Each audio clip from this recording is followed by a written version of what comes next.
اللہ کی نگاہ میں سب سے زیادہ محبوب ہے، سب سے زیادہ عزت والے ہیں، لیکن اللہ تعالیٰ نے یہ اجازت نہ دی کہ نبی کو اللہ کی ربوبیت میں، الوہیت میں یا کسی اور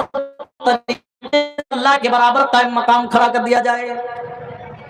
اللہ کا کتنا ہی قریبی کیوں نہ ہو، اللہ کو شرک گوارا نہیں۔ یہی وجہ ہے کہ اللہ تعالیٰ نے مشرکوں کے لیے جنت حرام کر دی ہے، وَمَن يُشْرِكْ بِاللَّهِ فَقَدْ حَرَّمَ اللَّهُ عَلَيْهِ الْجَنَّةَ، اللہ تعالیٰ نے مشرکوں کے لیے جنت حرام کر دی ہے۔ جو بھی اللہ کے ساتھ شریک ہے، اس کا ساجی و پارٹنر بناتا ہے، اللہ کہہ رہا ہے فَقَدْ اللَّهُ عَلَيْهِ الْجَنَّةَ، اللہ تعالیٰ نے اس کے اوپر جنت حرام کر دی ہے، وَمَأْوَاهُ النَّارُ، اور ان کا ٹھکانہ جہنم میں بنا دیا ہے، وَمَا لِلظَّالِمِينَ مِنْ أَنصَارٍ، اور بروز قیامت ان ظالموں کا کوئی انصار و مددگار نہ ہوگا۔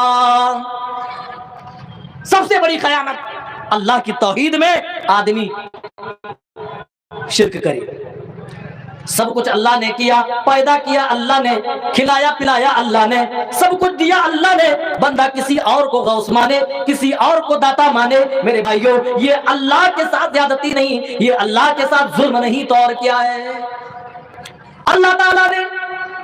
8ویں پارے کے اندر حضرت موسیٰ کا، عیسیٰ کا، ایوب کا، یونس کا، یوسف کا اور دیگر اجلہ انبیاء کا اللہ تعالیٰ نے ذکر فرمایا، اور تمام نبیوں کا ذکر فرمانے کے بعد اللہ نے فرمایا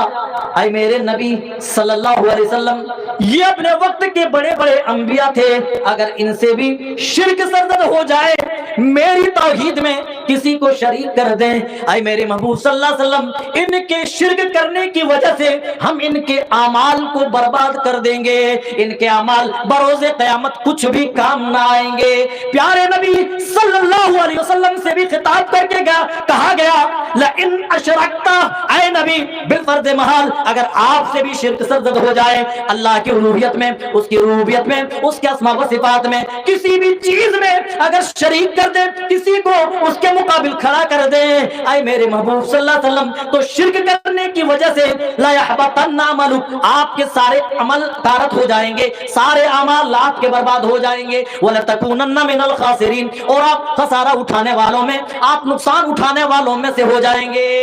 اب سمجھ میں آیا میرے بھائیوں، سب سے بڑی امانت کیا ہے؟ اللہ کی توحید، جس پر ہمیں اللہ تعالیٰ نے پیدا کیا، اس میں اگر ہم کسی کو ساجی و شریک کرتے ہیں تو کیا ہے؟ یہ خیانت ہے، اور کتنی بڑی۔ دنیا میں جتنی بھی خیانتیں ہیں، ان تمام خیانتوں میں کوئی خیانت اگر سب سے بڑی ہے تو یہی وہ خیانت ہے کہ آدمی اللہ کے ساتھ کسی اور کو شریک کرے۔